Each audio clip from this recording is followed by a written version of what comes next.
Good. Okay. So basically, when I went through my training with a lot of my coaches, Brian North was one of the ones that Sync actually brought to actually teach this class on basically how to dominate any market. And I found it kind of creative because we always talk about the mental blocks that we always create every single day.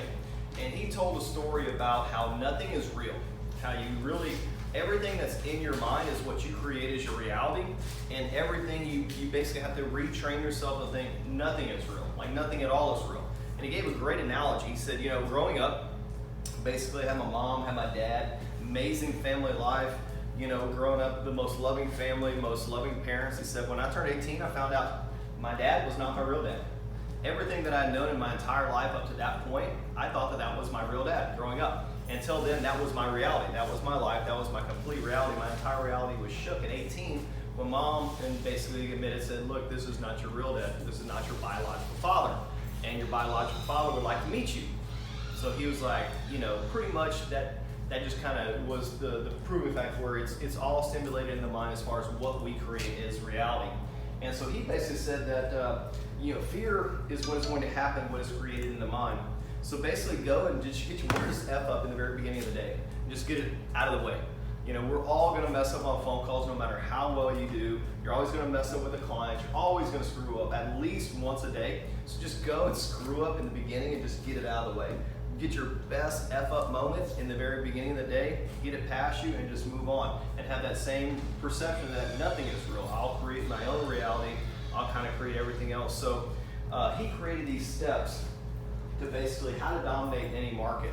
Some of it sounds kind of basic and simple, and some of it actually has some pretty good relevance. But he says if you mess up on any one of these items right here throughout the entire sales process, only 5% of sales will go through. 5% if you mess up on any one of these phases.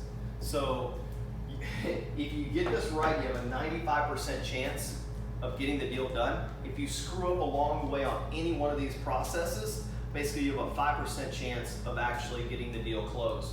And it starts directly from the meet and greet. All right, Mike, you mind standing up for me for a second?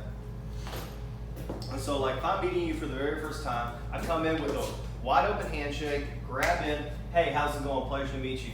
You ever have those silly handshakes where the guy's like, hey, how's it going? And if you mess up your handshake, oh, come on, man, that was a horrible handshake. Let me get that back. Pleasure to meet you. Look right in the eye, firm handshake. Basically, what it does is provide confidence and basically solidifies you as being the dominant person in the relationship. Never, if you give a bad or horrible handshake, say, hey, bring that back. That was a horrible handshake. And just go on. Thanks. That's pretty much it. And then, basically the same thing on the meet and greet. Every lead that we get basically says, I'm looking to purchase within 12 months.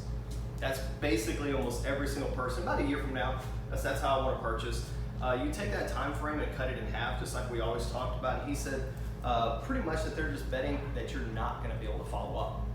So the most important thing on the meet and greet is basically don't take what they're saying as true reality. That's not the reality. They're betting on the fact that you're not going to follow up with them, but basically make sure that you, from the very beginning on the meet and greet, the handshake, the eye contact, all